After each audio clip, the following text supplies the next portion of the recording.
A package in the mail, MSX games from Japan. Collecting without fail, those shoot 'em ups, and that's the plan. He doesn't just collect them, he also codes them too. Join us and we'll go on electric adventures with you.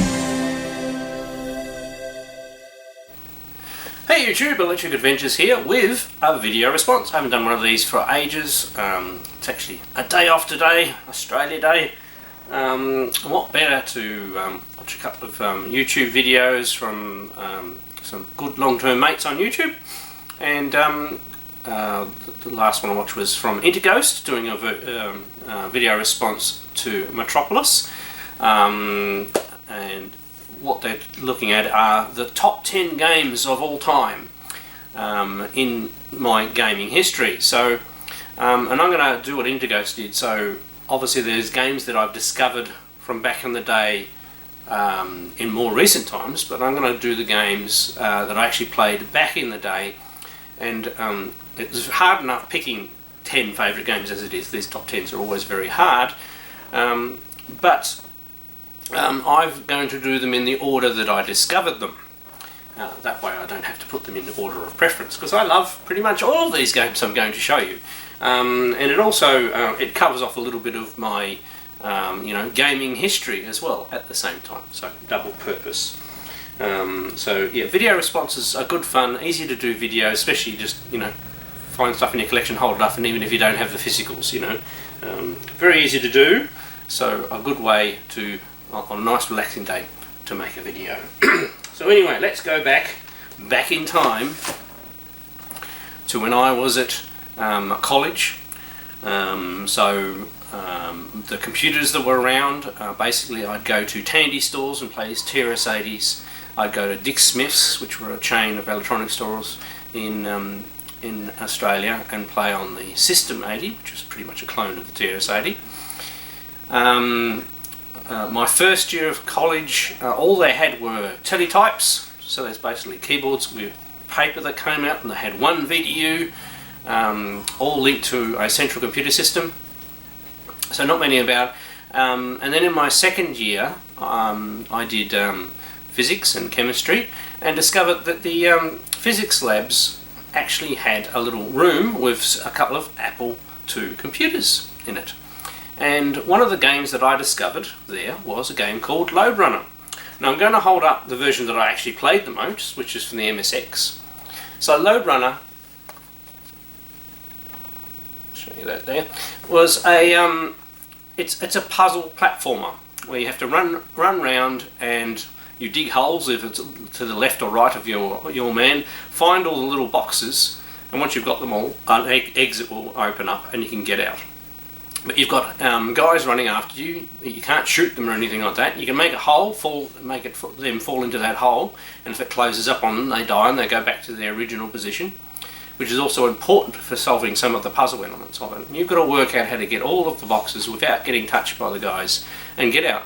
And I'm not sure how many levels were in the original Lode Runner on the Apple II, but on this MSX one, which is the first one, there are 100 levels. There's a Lode Runner 2 which has another 100 levels, and a Championship Lode Runner, which were levels designed by users and sent in, because there was also a disc version of Lode Runner for the MSX, which I only have a copy of, I don't have a real copy of, that had all of the levels from this first one and the second one, and a level editor.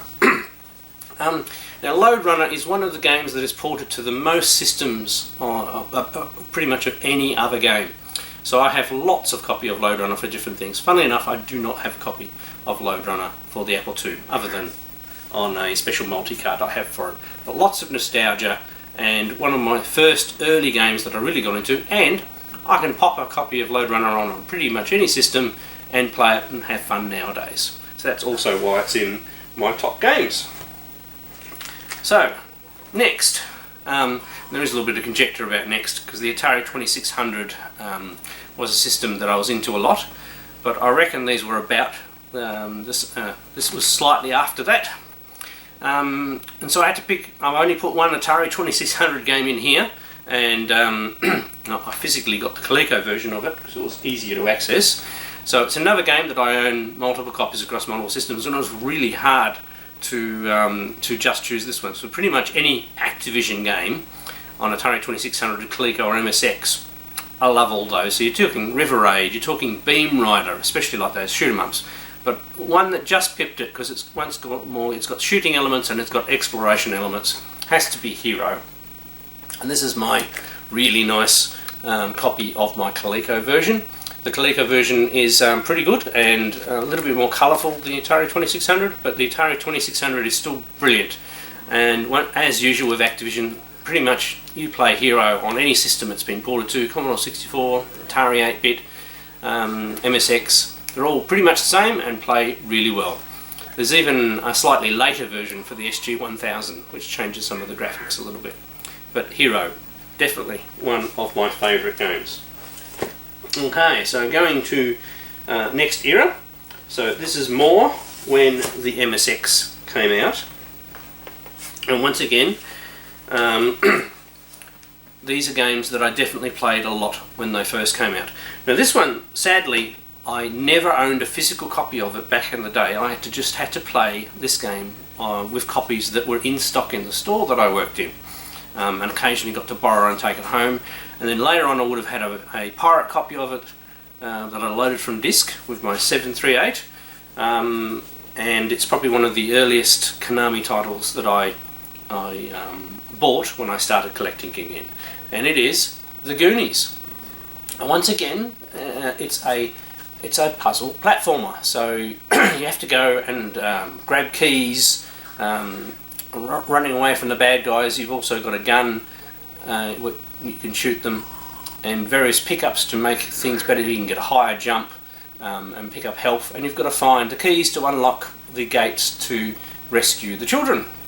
And it's got quite an extensive maze and everything like that. It is perfectly completable if you put enough effort into it, and it's got a lot of variety, and it really showed the polish that could be made by Konami, especially on the MSX, and showed what the system could do, how really good, complete, and arcade-like games, if you know what I mean. And they were really colourful and enjoyable. One of my favourite games. As I said, in post I may show some footage from some of these games as well, so you can see it a little bit clearer. But definitely one of my games that I've played a lot, and I can pop this in and play it again now and thoroughly enjoy it. So, of course, MSX being my favourite system, I have to chuck in one more. And this was actually the very first cartridge that I actually owned. Now, once again, back in the day, not only couldn't I afford to buy this, but also it wasn't in stock very long, so I didn't have much opportunity to play it. And plus, also to play it really well, you need a 2-button joystick, which were in very short supply in Australia. I actually made myself a 2-button joystick just to play this game, which shows you how much I wanted to play it. And it was the first physical cartridge I owned.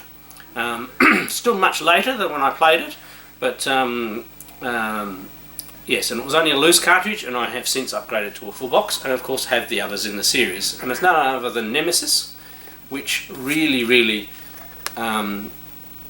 shows off MSX graphics capabilities, although it obviously has the chunky scrolling, but you get used to that when you're on the system. But it plays really well, very enjoyable, and has all of the levels from the arcade represented very well, as do the other Gradius games in the Gradius series on the MSX. And it's amazing what they did. But definitely one of my favourite games. So that's my first 4. So moving along to the next era in gaming. So after, or even whilst I had MSX and I was running the Australian MSX Club magazine, first issue I used tools on my MSX to publish it, but I needed something a little bit more powerful, so I ended up getting an Atari ST to use the desktop publishing software. And I had a monochrome monitor, and I had a switching device which I built myself that allowed you to hook up the colour monitor, so I was able to play some games. So one of the first games, and this one sort of does carry over from the previous era, so it is the next one I think. I played this on the MSX as well. I coveted it on the BBC and the Spectrum, but the first one actually played it on the MSX. I could have grabbed the MSX copy, but I've grabbed the Atari ST copy, and because I probably actually played it more on the Atari ST. I played it heaps on the MSX, but then I got the Atari ST version because it has filled polygons, and I played it through a lot more extensively than I did when I had it for the MSX. So Elite, and obviously space trading and combat game. This is where the first introduction to this sort of genre of 3D spaceship shooters, and it shows in a later pick that's coming up soon. But I have Elite, once again, shows with the games that are my favourites. I buy them across multiple systems. So I have the Spectrum version, the Electron version, don't actually have the BBC version, the MSX version, which is quite hard to get hold of, which actually somebody sent me. I have the Atari ST version, I have the Amiga version. The Amiga version is also pretty good, just a little bit slower than the Atari ST version. And the next game that I discovered on the Atari ST, and would probably be the game I played the most on the Atari ST, and both my wife loved this game as well. I actually still have our original save game disc from it, and it is none other than Dungeon Master. So Dungeon Master was a into the screen first person dungeon crawler, and you had to learn spells, and you had a group of characters. My wife and I were very much into Dungeons and Dragons, so this was Dungeons and Dragons I could play by myself, and my wife actually finished this game as well. We really enjoyed this. We never actually got the expansion for it. Something missing. Maybe I should get that and play that one day, but really enjoyed this, and this sparked in the PC generation that followed it a love of the games that were inspired by Dungeon Master. So that's the AD&D series that came along later on the PC. So once again, I haven't selected any of these in this top 10. I love those as well, but this covers the genre because this is where it started. Right, so I've already mentioned the word PC, so we'd better switch over to the PC. So the next games that I discovered on the PC were Star Wars games, and probably the first one I played when I got my very first 486 computer was I'm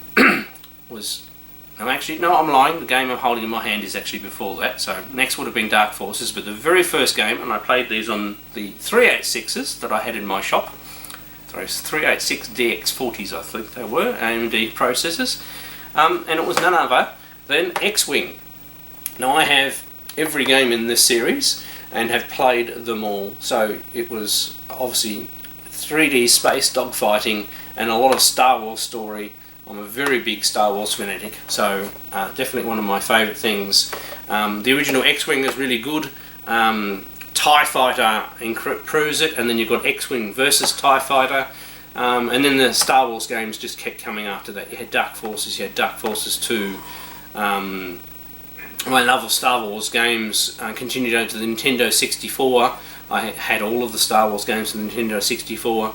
I bought the GameCube for the Star Wars game, and got all of the Star Wars games on the GameCube as well. Obviously, penultimate one was the is it Force Unleashed, or I've got the wrong. Anyway, I've played all of those games and loved them all, and it's a sad tragedy that Star Wars games have been a shell of themselves ever since they started the Star Wars Battlefront. It just lost interest completely. Last couple of new games sort of getting better. They're getting back to the original core of playing Star Wars better. So I have dabbled in those, but nothing like these original games. I even have the Star Wars Battlegrounds games and I can't remember the other strategy game, which I actually still have on my computer now and play a game occasionally. So. But once again, I can go back and play these and enjoy them. So obviously prattling on about this, you can tell it's one of my favourite games. So around the same time, and I'm not 100% sure of the order of these, but I'll hold up this one. So once again, fan of Dungeons and Dragons, and love having a team of characters and working way through with a bit of story. Not quite the click and slash which came afterwards, which is like your Diablo type games, which I do love, but we'll include them in this category. But it's games like Baldur's Gate. I have pretty much all of the Baldur's Gate games, and the Icewind Dale. Icewind Dale is actually probably more a favourite. This was just a little bit more accessible. My PC gaming section is a little squished, and it's a little hard to get to the things at the moment. So this was a recent complete copy of the first game that I found. I can't remember where I got this from. It's in really good condition. I love PC big box games, but they do take up a lot of space. And I have digital versions of these games from good old games, so I can still play these games today. Probably this first Baldur's Gate is feeling a little primitive. It's still fun to play. Baldur's Gate 2 is where it really gets good, and plus I can still play the original Icewind Dale series, both 1 and 2, and happily have a lot of fun. So very good game there. Now I do believe this was afterwards that I discovered true real-time strategy games, and it's none other than Starcraft. Really is one of my absolute favourite games ever. I have played the original Starcraft heaps, bought it several times. I think I found this also recently. I have original copies as well, but you can get copies of this easily nowadays, and there's even download versions as well. It's just great real-time strategy game. Build up your forces, work out how to overpower the enemy. You can play it in campaign mode where you go through a bit of a story and things like that. When StarCraft 2 came out, I bought it like a complete fanboy, played it heaps, and I even bought the 2 expansions in the special deluxe collector's editions. That's how much I love this game. So definitely was very much into PC gaming at this stage. And there's lots of other games I could mention in my PC gaming history, but this one probably is my most played out of all time. So I had to go keep on going and going into the modern stuff. I've sort of been, now don't get me wrong, there are PlayStation 4 games that I've enjoyed, and probably PlayStation 4 is the modern games I play the most. Haven't got a PlayStation 5, never seen one, never been able to get one, haven't been willing to drop down that much money because the games available haven't quite appealed to me. I did play lots of PlayStation 3 games, and one of the series, and this is one that Interghost picked as well, I couldn't actually find my first one of the series, but it's around somewhere. Might even be, I do have my PlayStation 3 down at my holiday home, so it's probably down there. And it's none other than in the Uncharted series. I really love these games, and I also, like Interghost, liked the original Tomb Raider games, which sort of inspired the start of the series, but this took it to the next level and introduced elements of story, and they're really big games. They take quite a while to play through. Number 2 especially has a lot of content. I have played all of the games in the series. I've rebought digitally the remastered ones on the PlayStation 4, and I think there's a physical one as well. I don't think I bought it, I got it in the PlayStation Club, the subscription thing, free anyway, so I've got a digital so I can play it whenever I want. I don't need to put the disc in. And I have all of the more modern ones. I also, Naughty Dog make great games. I've played both Last of Us games as well. And I have played 2 of the 3 Tomb Raider games, and that's probably the last game I played before Last of Us 2 was the second Tomb Raider game. So I'll probably play the 3rd Tomb Raider game, because they're all in this style that the modern Tomb Raider games were basically inspired by how the Uncharted games work. And it just seems to be a genre that I enjoy. So there are my top 10 games of all time from Electric Adventure's point of view, and part of my gaming history, and you can sort of see the systems that I went through. And you'll notice there's no bit of Nintendo missing there, and even Sega. I played heaps of games on the Master System and the Mega Drive, had a Mega Drive for ages, and the Super Nintendo. look, if I went and chose again, I may choose some different ones, because there are games that I definitely like on those systems and love playing. But these ones match more with my gaming history as it went and went through. I mean, look, at one stage PC games were the easiest thing for me to access at a time. And I'm even missing some of my other favourite ones, like Dune 2, which is the first real-time strategy game and is the one that really triggered me into liking real-time strategy games. And after that I've played all of the Command & Conquer series. I have all of the games of that as well. So real-time strategy obviously is a genre that I like. Sort of miss, I probably should sort of need to find a new one that I like. On something that might be interested in some modern games again. But to really, after PlayStation 3, my interest in modern games has waned a little bit. I'd much prefer to play some of the older stuff I have around in my room. Alright, video sponsors are fun. Video sponsors are just great, you know, communicating with your fellow mates on YouTube. So thank you very much to Matropolis for doing the original video response, and Interghost for doing his response, because he's made a video for 4 months, so it's nice seeing him back on YouTube again. So I'll put links to both of their videos down below so you can go check them out. And what are your top 10 games of all time? I'll be interested in seeing you know, what you consider your favourite games. Alright, I'm Electric Adventures. Thanks to all my subscribers, thanks for watching, and I'll catch you next time.